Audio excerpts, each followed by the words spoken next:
Great, welcome everyone to Western Resource Advocates webinar, Clean Heat, Imagining a Healthy, Efficient, and Equitable Future. I'm Abby Kranz, Marketing Manager at WRA, and the Zoom webinar host for our event today. Just a few reminders before we jump in.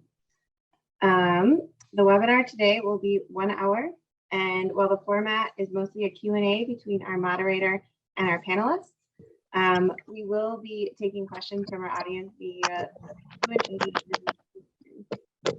We will show up as the Q&A icon in the bottom center of the screen.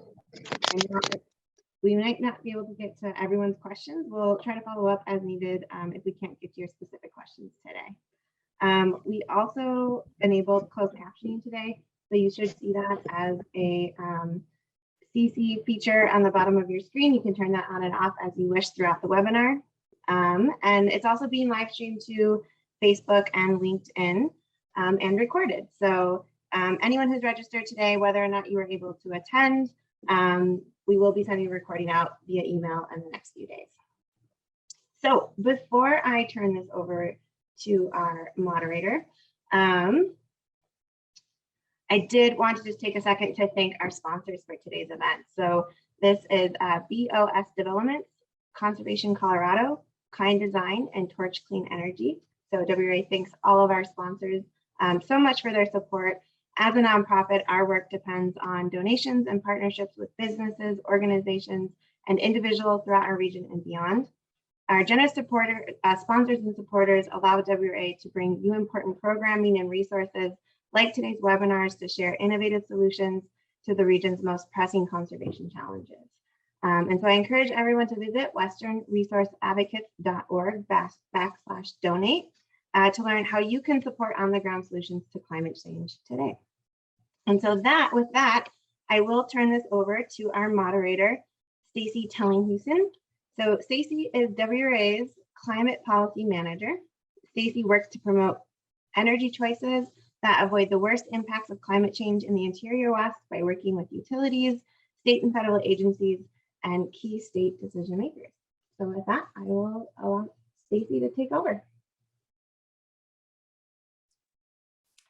Thanks, Abby. And I think you can go to the next slide.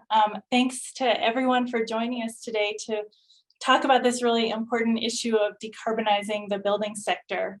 I will provide a little bit of background and context on the issue for the next few minutes. And then after that, I'll introduce our panelists. And as Abby said, the format for today's webinar is really a question and answer session. So be thinking of your questions for the panelists. But first, some background. I think context is important. Earlier this week, the IPCC released its third installment of the 6th assessment report. That report, again, underscores the urgency of the climate crisis and the pressing need to really rapidly reduce emissions. I think that there are some really important and key points in the report that are relevant to our conversation today. First, electrifying end uses like transportation and space and water heating is a key strategy for reducing emissions consistent with limiting warming to 1.5 to 2 degrees Celsius. Second, the IPCC notes that if we have modest ambition in our building sector policies today, there's a much higher risk of locking in carbon emissions and potentially stranded investments in the future. And third, that this decade is really crucial for scaling up the technology and the financial systems and the skills necessary to enable this transition to a zero carbon future by mid-century, particularly in this sector. So today we are taking that global perspective and zooming into the Mountain West. I have a graph on the chart here or on the slide here today. This pie chart illustrates energy use in residential buildings in the Mountain West, and this is data from 2015. You'll see about half of the energy use, less than half of the energy use is from electricity. There's a small fraction from propane, and slightly over half of the energy, which is all the pieces of the pie in green here, comes from natural gas, which is primarily used for space and water heaters. Particularly as our electricity system transitions to being low or zero carbon, we can really leverage it to reduce emissions associated with space and water heating in buildings. And I want to point out that emissions from buildings are not insignificant. So in Colorado, for example, direct emissions from residential and commercial buildings were roughly 9% of our economy-wide emissions in 2015. These figures, what I've been talking about so far, mostly addresses combustion emissions from appliances in homes and businesses. But I think it's also really important to recognize that methane also leaks from these appliances and from the distribution system that serves our homes and businesses. And given methane's higher global warming potential, it's really critical to address it, particularly in the near term. Unfortunately, our panelist, Rob Jackson, is unexpectedly unavailable today, but I wanted to share some of the important research coming out of his group at Stanford. And he has a couple recent studies, and I think we'll put the links available in the chat or at the end of the webinar today. But his group has found that methane emissions from gas stoves in the United States have a comparable climate impact to about 500,000 gas-powered cars driven for a year. Of those methane emissions, more than 3/4 of them were emitted when the gas stove. Everyone, I think we are experiencing some technical difficulties. So hopefully we can get Stacy back on, but in the meantime, we have our wonderful panelists, Beatrice Soto and Rick Van Diepen. So I'd invite them to turn on their cameras and hopefully maybe Beatrice, since you're here, we can just kick it off with you. I know Stacy was going to give an intro of your background, so maybe you could just sort of say why you're here and what Conservation Colorado and you as the director of Protege, your interest in clean heat today. Hey, Abby, this is Rick. Would you mind? I think you have to allow us to start our video. It's not allowing me to start. Sure, there we go. Thank you. Thank you, Abby, and thank you for having me and for inviting us today. I know we're all still dealing with some of these Zoom conflicts. I think we should be better at this, but it's still complicated. My name is Beatriz Soto, and I am the director for Protege at Conservation Colorado.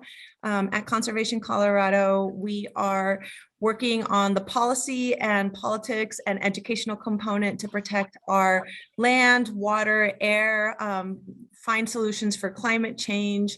And the Protege is the Latino arm of Conservation Colorado, where we are seeking solutions that will benefit disproportionately impacted communities, Latino communities across the state of Colorado, and make sure that our voices are at the table when we are coming up with solutions to address our current climate crisis and make sure that we are moving to a clean energy economy together. I am also an architect and I am LEED certified, and I've kind of moved from the built environment and more into the advocacy space. So again, it's a pleasure to be here with all of you today. Oh, thank you so much for that.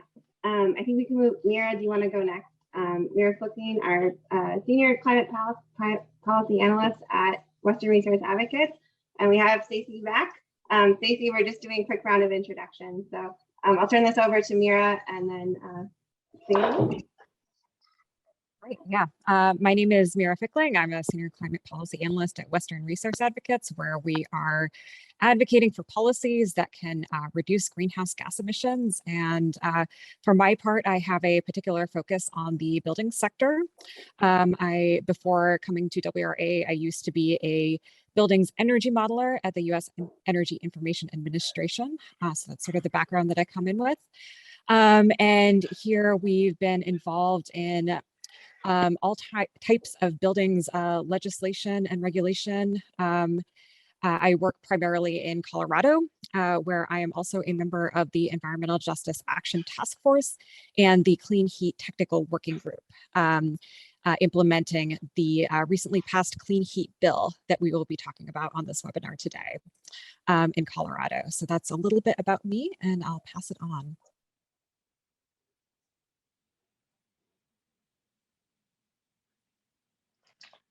My turn, Abby.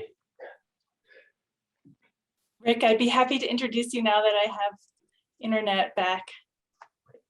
And my All right. apologies. Thank you, Stacy. Rick Van Diepen is a self-described recovering architect. And in 2014, he co-founded GRN Vision, a consulting firm specializing in sustainable design and green building certification. Rick's focus is on integrative design and deep energy retrofits, including commercial Energy Star certification, LEED, and Green Globe's green building certification. Rick, we're very excited to have you here. Since I missed the intros for Mira and Beatrice, I'll say we're very excited to have both of you here as well. So thank you all. My pleasure. Thanks for having me. And I'll start out with a question for all panelists. And again, please send in questions that you might have for the panelists, but I'll kick it off here. I wonder if you can share what you see as kind of the most meaningful or exciting policies that are driving this transition from natural gas to electrified homes and businesses today. And I'll leave it open for who wants to start. I'll jump in. From an environmental justice standpoint, this is huge, right? Because our built environment, a lot of times we don't think about it from the lens of environmental justice, and we only think about pollution outside of our living spaces and working spaces. So from that lens, this is really exciting to make sure that we're cleaning the air quality inside of buildings, and we know that humans tend to spend 90% of their time inside their homes. So we want to make sure that this is a safe environment for all community members. So that's what's really excited from our standpoint.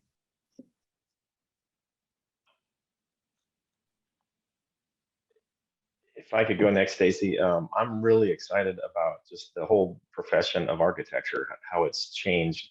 In 2019 at the National Convention, which was actually held in Las Vegas, my hometown, the National Association of Professional Architects voted like over 90% overwhelmingly to basically integrate sustainable design and zero carbon design, zero emissions into the standard of ethics of practice for architects. So before that, it was sort of like, well, you should recommend to your clients, they should consider more sustainable design decisions and materials and so forth. But in 2019, they recognized that the climate crisis, and they recognized that architects are responsible for 40% of global emissions in terms of building construction and operations. So they realized that we're also 40% of the potential solution to the climate crisis. So I was really proud, probably one of the first times in my career, I was really proud that architects were taking on this helm and taking it seriously, and basically saying that this is no longer an option. All architects have to do this, and if you're not integrating, carbon-free design, then you're not following the canon of ethics of your profession. And I will follow up. Yeah, completely agree with everything that Rick and Beatrice have said. And in my answer, I will focus the most on Colorado, since it is where I work, but I think consistent with the state's role as a laboratory of innovation for climate policy, we have a number of complementary policies, many of which have been enacted in the past year, that are designed to drive the transition to efficient electric buildings. So kind of broadly speaking, we have utility incentives. So utilities often offer rebates to homeowners, building managers, home builders, and contractors that cover a portion of the cost of the appliance that they are incentivizing, which is intended to help equalize the upfront cost of an efficient electric appliance with the cost of a gas appliance and encourage customers to choose the efficient electric option. So many utilities around the country are doing this for efficient electric appliances, like heat pump space heaters and heat pump water heaters. In Colorado, we actually have a beneficial electrification bill that was passed last spring that requires the utilities to submit plans describing how they're going to develop programs to offer the incentives, and sets beneficial electrification targets. So we'll see the first of those plans come out this summer. In addition, there are building codes and energy performance standards, again, around the country that promote electrification or electric-ready homes. So we see this in Denver with the Energized Denver Building Performance Ordinance with a partial electrification requirement that is phasing in between 2023 and 2027. Then also in Colorado, we have a clean heat bill, again, passed last spring, that requires the gas utilities to achieve a 22% GHG or greenhouse gas reduction target below 2015 levels by 2030. And this is actually a technology neutral bill. It does not prescribe any particular technology for compliance with these targets, but electrification is a potential compliance strategy.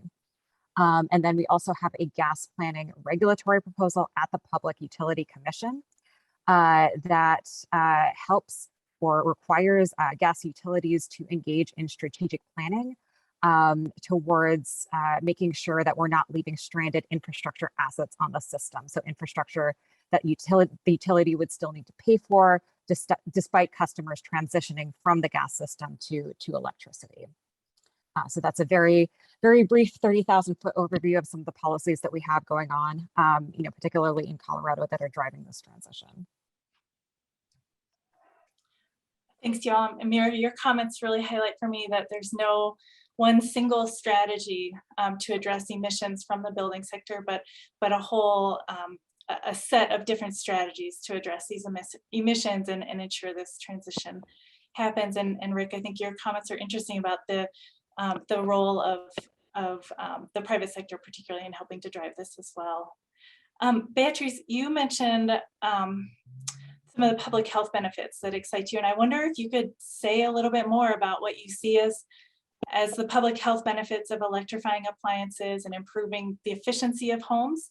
And if you can, how we should quantify or how we should be thinking about those benefits as we try to accelerate this transition. Yeah, so as I mentioned, our indoor air quality would absolutely improve once we transition to clean energy inside our buildings as well. So that's a huge component to the public health component. But I really would like to invite everybody to kind of think as public health a little broader than that. So once we also get to a point where our energy is clean and also becomes more affordable, low-income families will have less of a burden paying for their utilities as well, allowing our communities to be, again, have more free time to be civically engaged, right? To enjoy, our beautiful state. So I think a lot of the public health benefits kind of go so much more beyond just an appliance and the health benefit, but like also what are like the secondary benefits of having clean energy, economic energy that is affordable as well, right? And making sure that low income people in Colorado, and when we're thinking and designing for communities, that we are putting those communities at the forefront.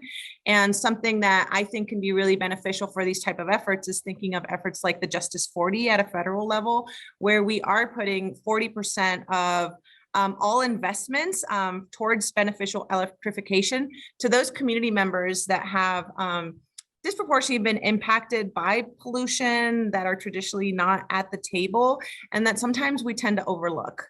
So I think that too is when we think about our public health is as a society, what are the benefits in terms of who benefits and how that can really catalyze change in our communities.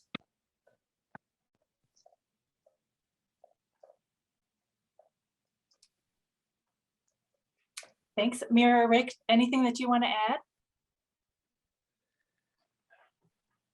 Yeah, I mean, the health benefits, I think, just from a community-wide perspective, are really huge with electrification.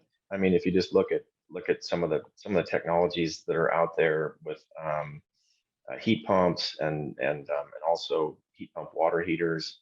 I could go on for days talking about how wonderful they are, but like when you start looking at the fact that they're 7 times more efficient than gas appliances, right? So it's not like they're 20% more efficient.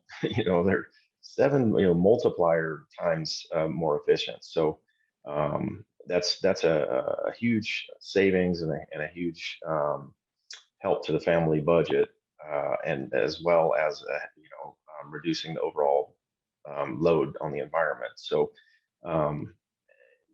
as well as being able to participate in different demand response programs and things like that can also save energy and contribute to lower emissions from power plant usage. there's sort of these overlapping benefits of going with electrification in terms of resiliency for the community, which translates into health for vulnerable populations. Yeah, I just want to echo the need to ensure that low-income, marginalized communities are part of the transition, in addition to what we call disproportionately impacted communities, which are those communities that have been most impacted by pollution historically. And it is critical to ensure that these customers are given the incentives, the financing options to be able to afford this transition. You know, I think one of the things that we're hearing is that low income programs offered by the utilities, which these are energy efficiency programs intended to help low income customers lower their energy bills. They're extremely beneficial for low income families, but there also can be a lot of red tape to access these programs. So I think one of the things that we're going to look at going forward is how we can make it easier for families to be able to access these incentives and these financing and these technologies in order to be able to be part of the transition, and how we can reach more families in this. Thanks to all you. And I think there's been several questions in the chat kind of getting at this issue of, you know, how we ensure that electrifying homes benefits disproportionately impacted communities, low-income customers, and renters. And I guess I want to pose the question to you all of, you know, what can states or regulators do to ensure that this transition benefits all customers? I'm happy to jump on this question. I think it's imperative to design alongside communities. So there's an education component, and then barriers are identified. Our communities live in mobile homes, right? A lot of times in really old, aging households, or in even if we go back to the mobile homes, right? Can, you know, a 290 mobile home park really transition everybody to electric? Do the landowners even understand what type of electricity needs to go to allow for that, right? So if we don't have people from the community and working together to flag these barriers, or maybe these things that we haven't thought about, then we're going to lose those opportunities to make sure that lower income or communities that have historically been excluded from this process be a part of the solution. Because again, this is a transition that we all want to do. We all understand it benefits all of us, yet it can't be like a cookie cutter solution, because, you know, if we're thinking about a single family residence for 2,000 square foot homes, which is our average household, then we're maybe missing opportunities for affordable housing, mobile home parks, multi-family housing as well, and sometimes situations that we might not acknowledge that they exist as a housing condition. So I think it's imperative that we bring community partners to the decision making and the co-creation of solutions.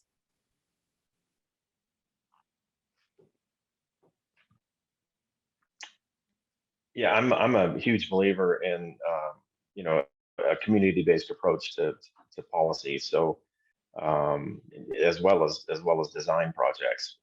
However, from the policy side, you know, if you're not you know, effectively reaching out to those vulnerable populations by getting their feedback, we'll never know, you know, how best to make those policies stick and how to make them effective and make the outreach effective. So you know, really getting out there, finding where where those folks are, knocking on doors, going to, you know, community meetings, churches, all those places where you know, where these folks are, and getting their input, I think is, and really it's key to getting their buy-in as well on these programs, because a lot of times, you know, there's just sort of a general suspicion of sort of government programs and so forth, and they or like, you know, like you were saying, that they get, you know, sort of hung up in the red tape. I mean, if they have to, you know, log on and, you know, create a user and things like this, if it's a senior population or, you know, second language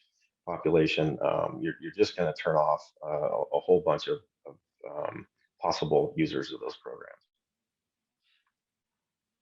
Yeah, and one more challenge that I'd add to this conversation, that's particular to families and also particular to these technologies, is that heating is obviously very essential for comfort in the home, and electric heat pumps are sort of a 2-for-1 deal. They're both a space heater and an air conditioner.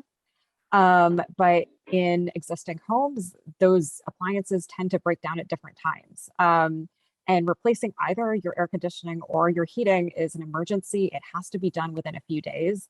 So the question is, how can we connect families quickly with these appliances and also connect them with the financing that they might need to mitigate some of the upfront cost of installing these appliances? And how can we pre-qualify customers for those financings? So this is where strategies like incentives, like on-bill financing, where the utility pays for the upfront cost of the appliance and the customer repays the utility through the energy savings on their bill from the appliance. That's where those kinds of strategies come in.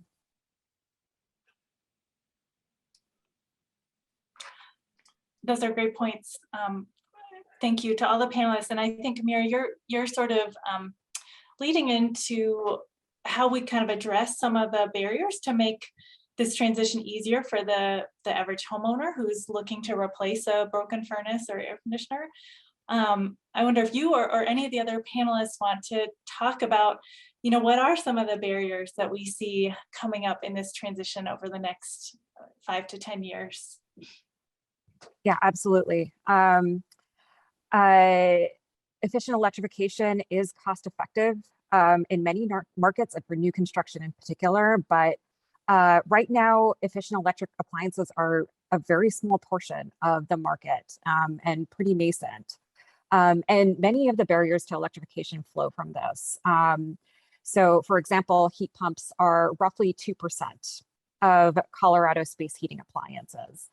And there was a study done in Colorado recently on the existing market barriers and why it can be difficult for these technologies to get traction in the market. And they found that, first of all, customers aren't as aware of the technology, again, because it's a very small portion of the market or may have outdated ideas about what it is or what it can do. So for example, there is an outdated perception that heat pumps don't work well in cold climates. There is also a lack of product inventory. So distributors stock the equipment that they think will sell, which is still overwhelmingly gas appliances in Colorado and many other states. And these are appliances, again, that often need to be replaced emergently when they break. So families and businesses can't afford to wait around until the product becomes available. It has to be stocked now. Also, there is a shortage of contractors with experience with heat pump technologies and a reluctance to promote the technologies. And installing a new and unfamiliar technology can be more risky for the contractor. Installing heat pumps can also require different skill sets. So for example, if electric panel upgrades are required for an installation, that goes beyond simply installing the appliance. So I think this highlights how policies need to build the market for these technologies, both from the top down and the bottom up. So even as we're setting these ambitious greenhouse gas reduction goals and energy performance standards and building codes, which can really help pull the market forward, I think we also need to be working at the level of individuals and contractors and families to educate people on these technologies. So for example, to show people that cooking with an induction stove can be just as enjoyable as a gas stove. And also to develop a ready workforce to install the technologies, particularly, again, because families and businesses cannot afford a long waiting period for these.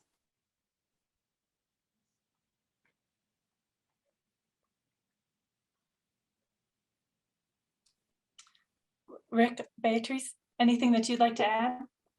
But yeah, I mean, the point about the contractor training, I mean, obviously, I think it's a great opportunity as well to expand our workforce, workforce training as well to start training electricians and installers, mechanical, electrical, and plumbing installers to on primarily on the residential level, but also on the commercial level through the the trade organizations to understand these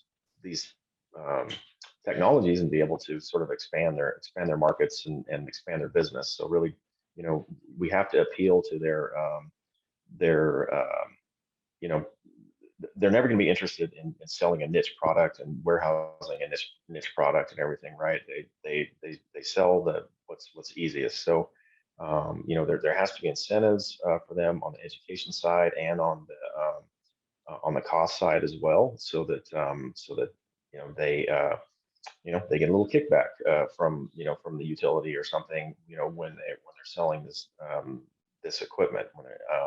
And NB Energy in Nevada does a pretty good job of that. They incentivize, basically they pay contractors and installers to kind of become their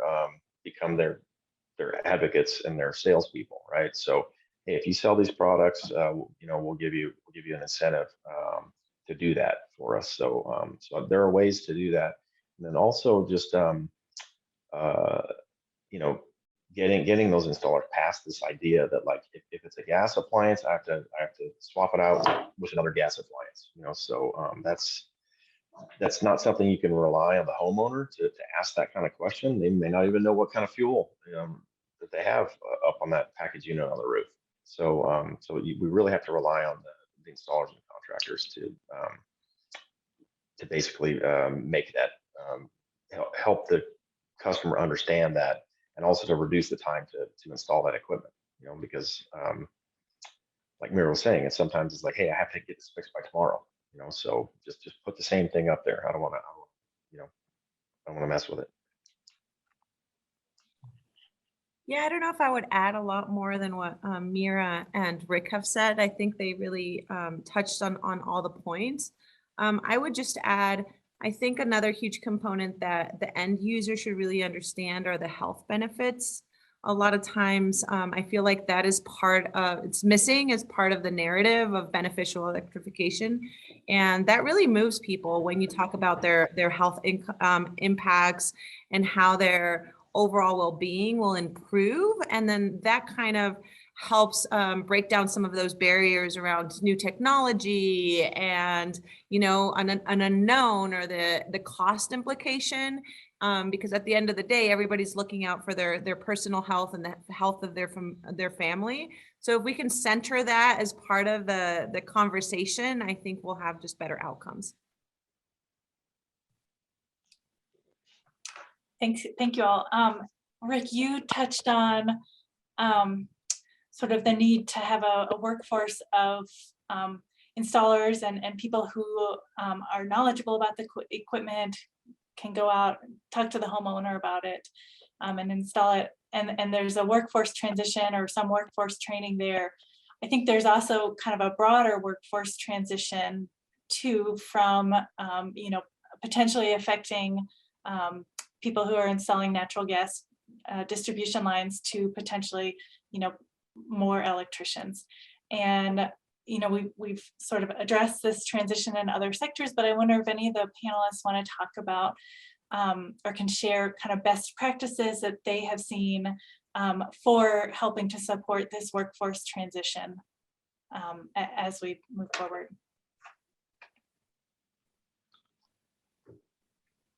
Well, you know, I think the electrical, you know, trades are a good example, right? Like in Nevada, when we instituted net metering, right? That made, you know, sort of opened up all these rooftops to be able to install, you know, distributed photovoltaic panels. So you know, and there really wasn't you know, there was the, you know, IBW, you know, electrical union here that had been installing commercial stuff for several years, so they were really familiar with it. However, on the you know, residential smaller scale side, there really wasn't much of a workforce, you know, trained. However, when that net metering law came out, it really opened the floodgates to, and you know, with some of these rooftop lease programs, which for the record, I don't particularly support. However, it is a cleaner way to create energy. I just believe in keeping that investment in the house, because you don't increase your resale value if you do a rooftop lease. However, as an example, that it really transitioned the whole residential electrical contracting industry here, because they had to ramp up really quick to train to basically create a division to do solar installs. So I think that's one good example of how some of the policy can really and it really wasn't any kind of incentives. It was a market-based incentive, that they, hey, this is a big new business for us, and we need to get into it, even if we've never done solar before. We need to get these, get a division trained, because it is a high voltage installation. You can't just have a journeyman electrician go out and install PV panels.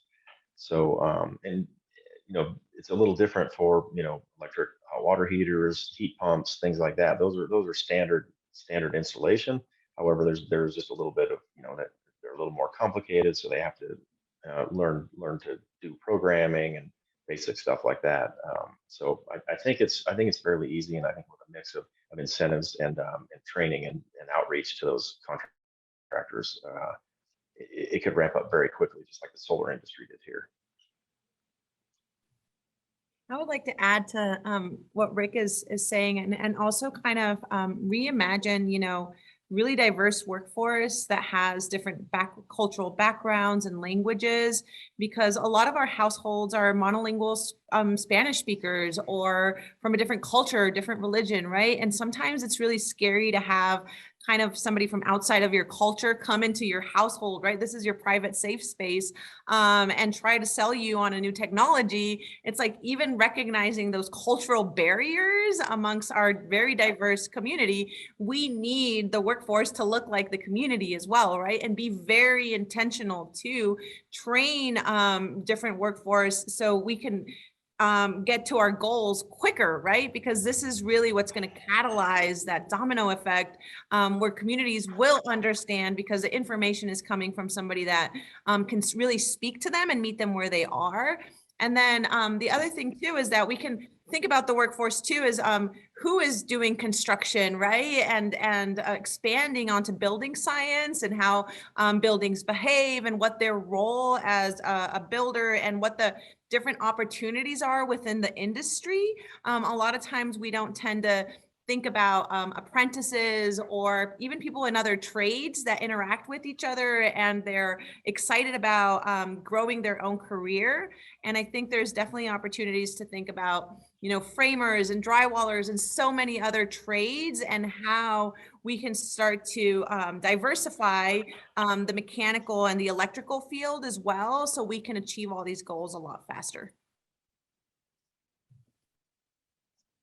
The one last thing I would add is that, I think we also need to think about a broader just transition from fossil industries, and, think about what are the clean heat jobs that are replacing those employment opportunities, and ensure that those jobs have equivalent pay and benefits, and that those jobs also prioritize workers in the gas distribution industry or former workers in the gas distribution industry for new employment opportunities, and engage in targeted hiring programs to help ensure that transition is in fact prioritizing the welfare of the workers as well.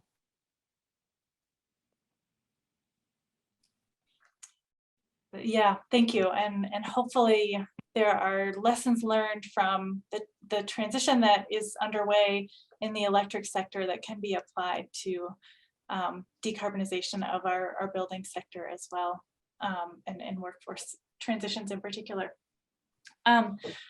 I wanted to step back for a minute. We've talked a lot about electrification here, and I want to ask the panelists, are there other technologies or other complementary measures that you think we should be pursuing?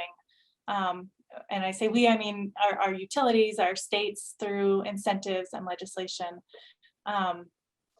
What else do we need other than electrification? Yeah, if I could jump in, I sort of when I left commercial architecture, I went to work for a local nonprofit that focused on sustainability from kind of a public-private partnership perspective. That was a lot of P's. But one of the programs that I thought was really effective was an outreach program that was in partnership with our utility here, and what it was basically a free audit, energy audit for your house, right? So and it was an on bill, you know, like, hey, call this number if you want a free, you know, analysis of your house for ways that you can save energy, right? So it was that simple. And then, you know, so they would send out these, you know, these auditors, and it was basically just visual, but they'd take a look at your house, and they had an infrared camera to see, you know, what your wall and attic insulation kind of looked like. And then they would give you kind of a nice laundry list of ranked improvements for your house based on first cost, and also return on investment. So, you know, so you just had this really great little report, and you know, they could come in and get it done in a couple hours, so it wasn't really invasive. And now you have some good information that you can make some decisions. So it's say, you know, increase your attic insulation, put another, you know, that could cost $300. You know, sealing, you know, around your windows, you know, basic caulking and sealing around doors and windows, you know, that could be another, like, you know, $400 or something. And those are like basically less than a one year payback. You know, then you have your windows, then you have, you know, actually replacing your windows, replacing or upgrading your mechanical unit, you know, getting rid of that old, you know, leaky swamp cooler, whatever it is. Your electric, you know, going to an electric water heater, and you know, Energy Star appliances, basically stuff like that. So, and then they would throw in, hey, by the way, here's a $500 credit if you want to implement any of these things, right? So it was very popular to say, well, that money will pay 100% of my, you know, or most anyway, of the attic insulation or the caulking and sealing. So so that was kind of I thought a really great way that just incorporated outreach, and you know, it gave a real value to the homeowner, and then also helped them kind of, you know, get started moving towards you know, a more energy efficient house. And inevitably they would do other upgrades as well, right? Like, hey, well, I'm getting this free money, I'm going to go ahead and, you know, replace that appliance or do something else. So love to see, you know, more programs like that expand. Yeah, completely agree. I think it is important to think beyond the appliance when we think about clean heat, to prioritize weatherization, building envelope improvements, efficiency measures that can help lower energy uses and energy bills overall. Weatherization measures can be bundled with electrification measures to lower bills. And a benefit to weatherization measures is that they can enable installation of a smaller heat pump system, which can save on upfront costs. And you know, I think this is also important in the context of demand flexibility, because weatherization can help ensure that the home can stay at the same temperature for a longer time, which can enable beneficial electrification to contribute more to demand response and load shifting, to mitigate the impact of electrification on load peaks. And thermal storage, I think, is also part of this equation. And I think we also need to look to, again, electric panel upgrades.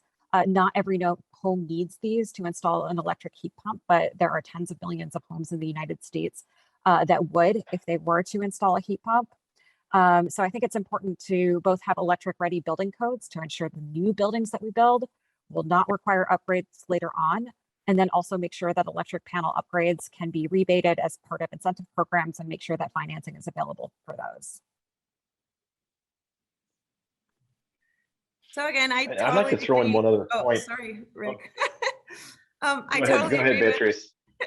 With Rick and Mira, like on the policy side, but I also kind of want to flag something that a lot of times we overlook, which is just like common sense and user knowledge about their house and how our usage interacts of our space interacts with our energy usage. And as people that live in homes, what is our role in being more proactive with opening windows, with having certain types of shades, what times of the day, right? Because if we're going to transition to a clean economy and a clean energy, the other thing we've been noticing is that we have peak hours and everybody uses and demands from the grid at the same time. So even having that knowledge that as a user, we can be more intentional about, and if we have the flexibility, right? Maybe not everybody has the flexibility about what time we take a shower, what time we decide to wash and dry our clothes, right? So just being more proactive users of our space and of our energy, and at what times of day,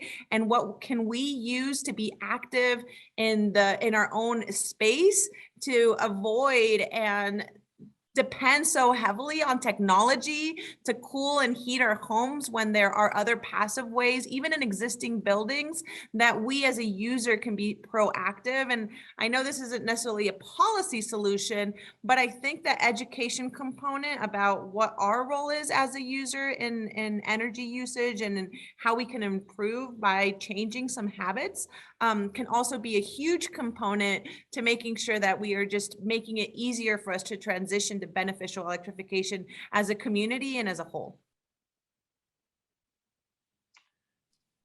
Yeah, Beatrice, I totally agree. And I think that the behavior modification part is, there are folks like probably us on the panel here that voluntarily do that. And then there are a lot of folks that are just like, no, I need to see a benefit in order for me to kind of get out of my habits. And I think one of the really cool things, just in terms of timing, is that technology is getting, has been so integrated into our lives for a long time, that now products are starting to integrate smartphone and basically smart home technology, giving that real time kind of feedback, right? So there's going to be more and more of that, right? Like, every appliance you buy now, I mean, if refrigerators come with an app where you can, like sync it to your phone, and your obviously smart thermostats and everything, where you can change the, change the settings and everything, the setbacks and everything, remotely from your phone, monitor it and so forth. But also just things like built-in occupancy sensors, and the sort of artificial intelligence that's being integrated with a lot of these technologies. So thermostats now have occupancy and motion sensors, and they can sort of dial in your schedule based on when people are moving around in your house, and adjust the setbacks like that, and having remote room sensors and things, being able to kind of balance out the heat, so you're getting the benefit of comfort as well as reduce runtime on your heating equipment. In my house, I have a smart shower head, if you can believe that. It's got an LED readout, and it tells me what the temperature is, which is kind of cool. But it also tells me how many gallons I've used in real time, and how many minutes I've been in the shower. So it's a great way to kind of, it's a little bit of a guilt complex. However, it's like, well, I have been in here for 8 minutes, and do I really need it at 115 degrees, or can I do 108 or something, So I think it can be fun and interactive as well, as we're learning about how we exist in our homes and businesses. There are also things like Stanford. We have one in our, 2 of them in our office, but they're smart plug strips. And Stanford University, incorporated this several years ago. But every office has a smart plug strip, and it's got an occupancy sensor there, right? Certain plugs, like the internet Wi-Fi, that has to be plugged in full-time, powered on. However, everything else, monitors, fans, and computers and everything, those can be turned off when you're not in the office, right? Not just on sleep mode like everybody does now, but actually powered down, so you don't have those phantom load losses. But those little smart strips have an occupancy sensor, and they can tell when no one's been in the room for more than 30 minutes. It shuts everything down. So that kind of technology is really exciting to me, and I think it could be, it's going to be more and more common, and it's going to be reinventing how we interact with our houses, with our, our equipment, and it's going to make it more and more easy. Yeah, and I think that brings up a really great point, brainless. which is that the owners of these appliances, if you have an electric space heating or water heating appliance combined with smart controls that can actually provide grid services. And then so we want to think about how the owners of these appliances can be compensated for those grid services that they provide, and how we can create rate structures that encourage those capabilities, that encourage customers to shift load off of peak. And at the same time, we want to have rate structures that aren't penalizing customers for electric appliances. So for example, if a commercial customer triggers demand charges during winter peaks, that would be something that we would want to avoid. So we want to make sure that we're thinking about how these rate structures are aligned with electrification and also with the load shifting and demand response services that we're hoping that these households can provide. Thank you. I think you all touched on a lot of exciting aspects of this here. That there's really exciting new technology that is coming out that I think will help make this transition. I guess the one last question I wanted to ask, and Mira, you kind of touched on this, so maybe you could take a first stab at it, but is how we mitigate costs. I think while the operating costs and the lifetime costs of these efficient electric appliances can be much lower than a comparable gas appliance, there is an upfront cost of installation. And I guess I wonder broadly, what can we do to kind of mitigate the overall cost of this transition to a decarbonized building sector? Mira, do you want to take a stab at that, or anybody else?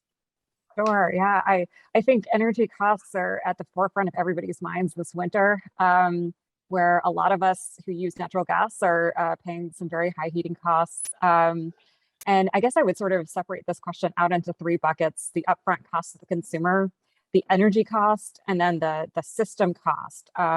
Because again, we've talked about the potential for stranded assets on the system. And so for the upfront cost for the consumer, again, all electric appliances can actually deliver significant savings when they're installed in new homes because they avoid the need for a gas connection.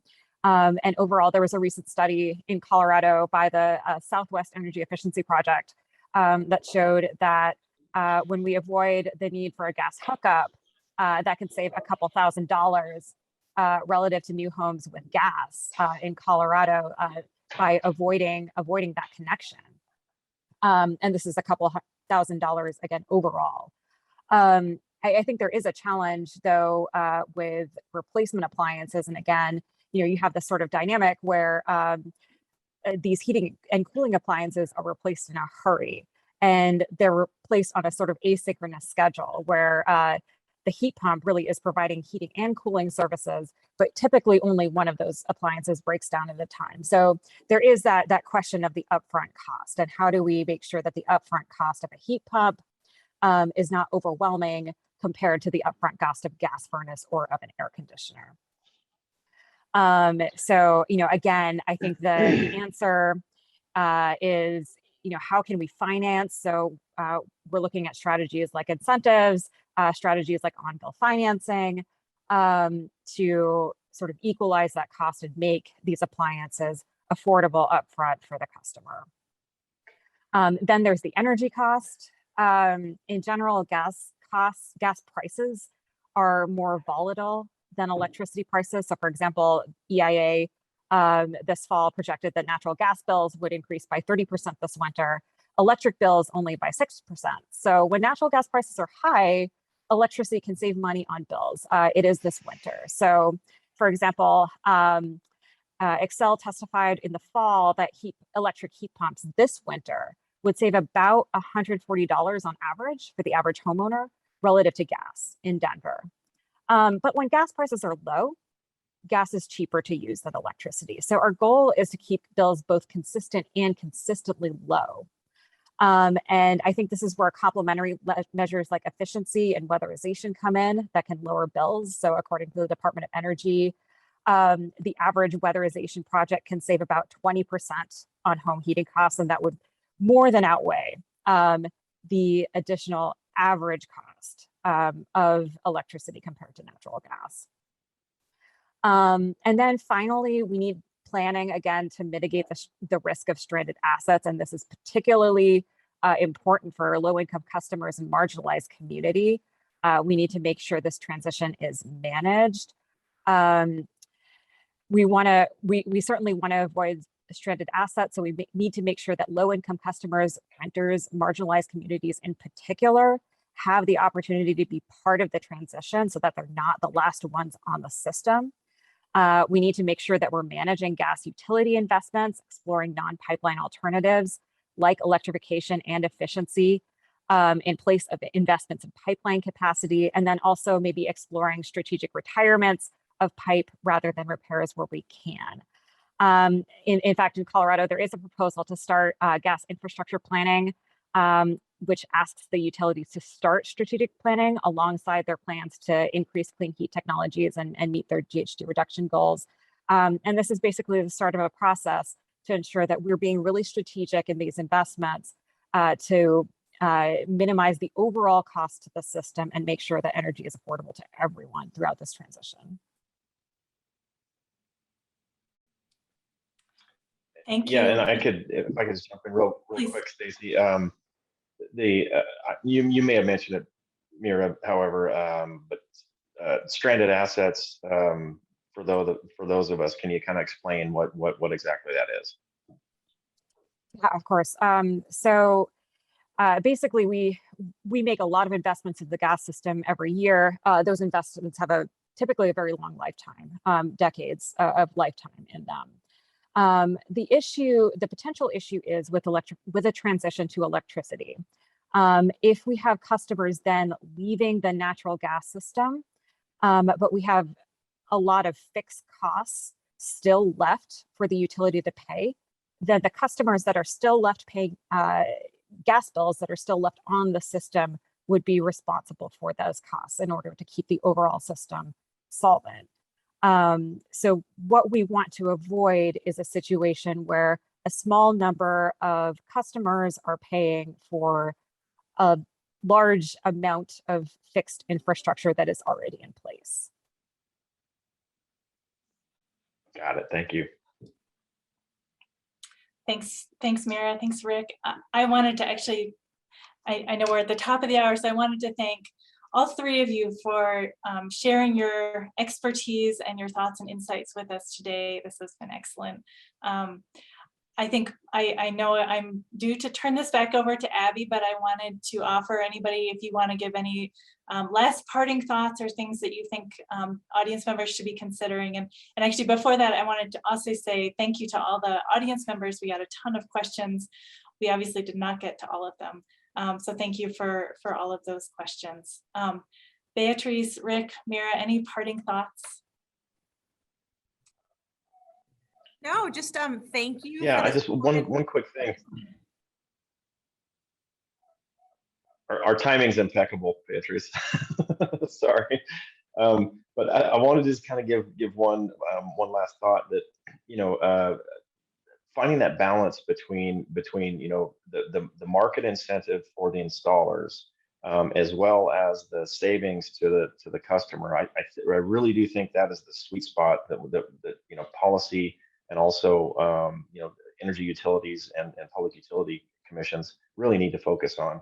You know, how can we kind of make it a win-win for both, right? So from the contractor standpoint, if they're like, hey, if I can sell a more expensive appliance, I'm going to make more money. So so kind of what's in it for me? We have to consider that. So you know, if and oftentimes that can be the only incentive they need, right? Like I'm selling a more expensive piece of equipment, and so I'm willing to make the sales pitch to this owner, right? Like pool pumps are a great example in Nevada. You know, years ago, NV Energy came out with an incentive. So it, you know, offers, I think, like $500 or $600 to offset the cost of a pool pump. So they told all the installers, like, look, when you go to install a new pool pump, tell them, like, look, if you get a variable speed pump, it's 3 times the cost. However, you know, here's an incentive that's going to offset that. It's still going to be, you know, almost double the cost. However, your payback is going to be 1 year.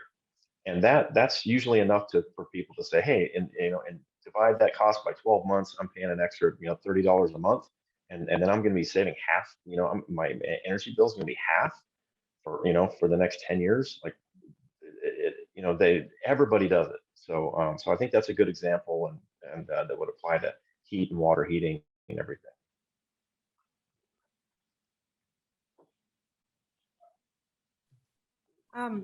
I just wanted to thank you all for this important conversation, and just remind people, that our diversity is really changing, and making sure that we are culturally connecting with community members around these very important issues is crucial, right, for us to really achieving our climate goals and not overlooking. I think even in studies, the Latino community is the fastest growing population in Colorado, and we are also the fastest growing population across the country, being first time home buyers.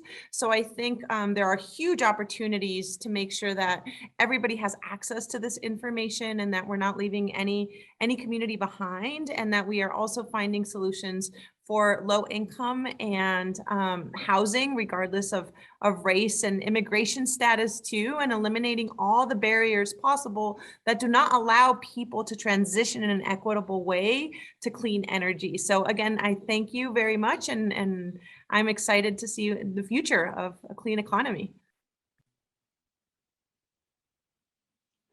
Yes, thank you. And the last parting thought that I would offer is that is to point out that all of these policies that we are enacting to address climate change are integrated. And one policy that we haven't really touched on yet, but is absolutely a part of this transition, is the transition that we're experiencing in the electricity sector.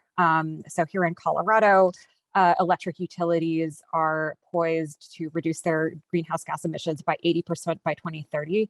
And this goes alongside and amplifies the climate savings that we can experience through electrification, because the idea is that as we transition to using electricity in homes and businesses, that we're also making the grid as well cleaner, less carbon intensive, and less polluting.